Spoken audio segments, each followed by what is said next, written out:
Mais au cours de mes auditions, notamment sur les sujets de fiscalité, j'avais clairement identifié que ce qu'on appelle l'exit tax, je vais vous en reparler, était un impôt étrange qui clairement échappait à sa finalité. Échappait à sa finalité parce qu'un impôt, c'est quand même censé pouvoir subvenir au train de vie de l'État. En l'occurrence, ce n'était pas le cas. Ça peut, alors, en l'occurrence, cet impôt n'avait rien de constructif, mais il était plutôt punitif.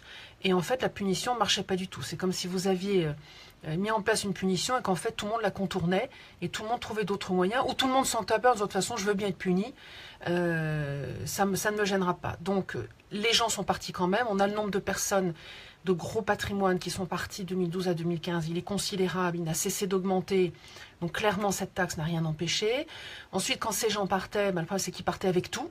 Parce que les avocats fiscalistes que j'ai rencontrés m'ont bien expliqué que quand ils avaient un chef d'entreprise, il n'y en a pas eu beaucoup, on est de l'ordre de même pas 200 dossiers sur 7 ans, c'est quand même pas une fuite extravagante. Et je parle d'entreprise, parce qu'il y a aussi des patrimoines qui sont partis avec leur patrimoine qui n'était pas forcément une entreprise. Donc, ces gens partaient, mais ils partaient non seulement avec leur entreprise, mais ils avaient vendu tous leurs biens en France et pour fiscalement être sûr d'être complètement localisés ailleurs. Ce qui, par parenthèse, se fait pas en claquant dans les doigts. Donc voilà, un impôt qui échappait à son objectif. Et maintenant, pour moi, ma recommandation, c'est d'aller étudier ce que font d'autres pays, comment d'autres pays gèrent le sujet, car la fiscalité, on sait, n'est pas homogène dans tous les pays, et qu'on trouvera un pays toujours où l'herbe est plus verte. Pour information, je voudrais juste vous donner cette information, il y a un sondage qui a été fait il y a quelques années sur les motivations des gens, des Français qui partaient à l'étranger.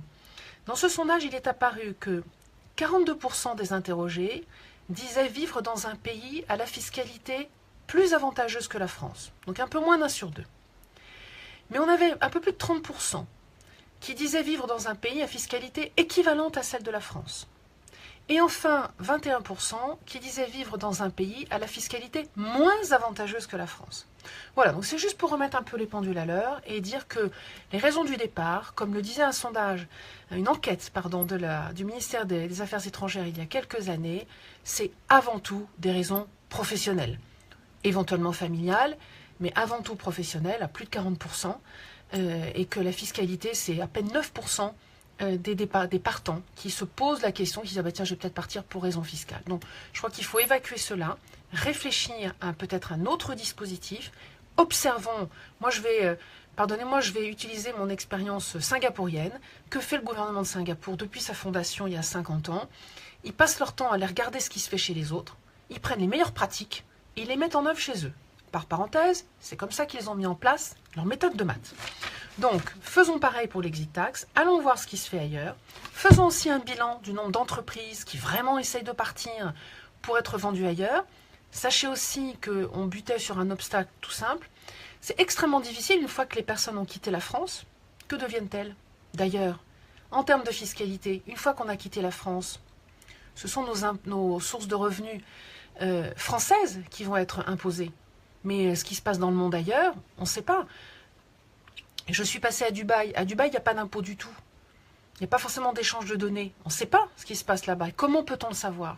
Donc on voit bien que nous ne sommes pas américains. Nous n'avons pas des agents du fisc qui vont avec un billet d'avion, parce que c'est comme ça que font les Américains, toquer à la porte des gens pour dire dites-moi, racontez-moi ce qui se passe sur le plan fiscal dans votre famille. On n'a pas ça. Donc là, dès qu'on sort de nos frontières, contrôler la fiscalité, c'est très compliqué.